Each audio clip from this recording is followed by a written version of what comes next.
Afternoon po, Congresswoman Luistro and Representative Chua, Ann Soberano po of Bombo Radio Philippines.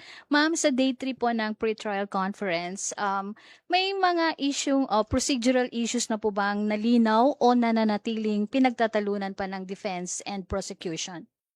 Kung meron po, ano po ito? Wala naman po, marking pa lamang po, tuloy-tuloy pa lamang ang marking natin.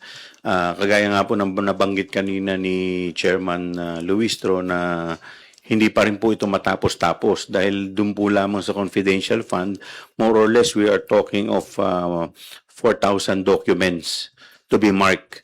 So, on the part of the prosecution. So, medyo mahaba po, maraming dokumento. Kaya nga po, kami po ay humihingi ng karagdagang araw at saka kung papayagan din kami, additional team. Sir, are you optimistic na papayagan po kayo? Well, in the interest of fair play, para naman po maipresenta natin itong lahat dahil ito pa parte po ng mga dokumento na amin pong gagawing ebidensya.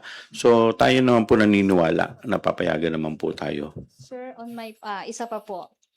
May mga testigo po bang tumangging humarap o makipagtulungan? O makipagtulungan pa hanggang sa ngayon? Kung meron po. Well, bawal po kaming sumagot dyan in the meantime. Okay. Sir, on the other, last one na po.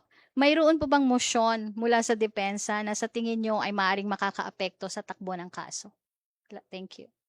So far, wala naman po kaming motion na natatanggap. Ngayon po, kasi ang pinagkakaabalahan po parehas ng prosecution at ay depensa ay parehas po yung marking. Sana po matapos na po ito.